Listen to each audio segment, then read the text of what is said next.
G'day and welcome to episode 23 of Trent365. Today is Saturday, the 23rd of December, and I want to talk today about voice.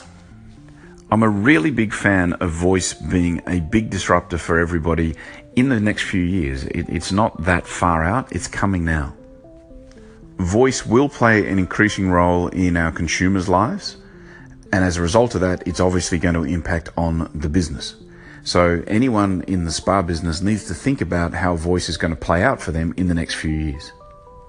And whether it's Alexa or Siri or Google Home, whatever the platform, whatever the device, voice is going to become an increasingly big part of the consumer experience. And so it's important for us as an industry, as a business, to understand how that plays out for us in the next couple of years. So I hope you're picking that up, the next 2-3 years. That's what I keep saying, because that's where I think it's at. And there's two simple reasons why I think voice will win: time and proximity. The beauty of voice is that it is saving us time.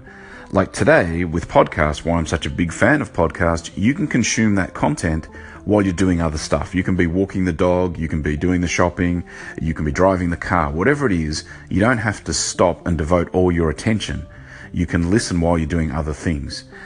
And if we can save our consumers time, if we can save people time, I think there's always going to be a market for saving people time. And for now, most of that time saving is related to consumption of content. But what about if when you're driving home tomorrow, you could actually be ordering your groceries via your voice-enabled assistant? Or you could be sitting on the couch at home watching TV and decide you wanted to book a restaurant for dinner tomorrow night, and you did all of that by just talking to Alexa, instead of turning to your phone or your iPad and then getting online and then making a booking. And proximity is the other big factor, because the closer we are to the consumer, the more chance we have to win. And voice is obviously close to the consumer. Until we get inside the minds of the consumer, voice is probably about as close as we're going to get. And that's why I believe voice is important. Proximity to the consumer, to that end decision, allows us to form a relationship with the guest, with the customer, with the client. So if we can get closer to our customers and help them save time, we're bound to win. Voice enables us to do that. And to be clear, voice is still early. I'm not saying it's happening tomorrow, but it's happening, I think, quicker than we believe. So whilst I'm certainly not suggesting you dump all of your marketing and advertising dollars into voice next year, and frankly, I'm not even sure if you could find a way to do that in a lot of places, I really do believe it's time for us to start thinking about how voice is going to play an active role in our business.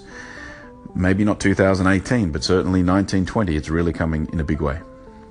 What do you think? Voice, yes or no? Thanks for your time. Really appreciate it. Subscribe over on iTunes if you like, or just follow along on the social streams. I'll be back again tomorrow. See ya.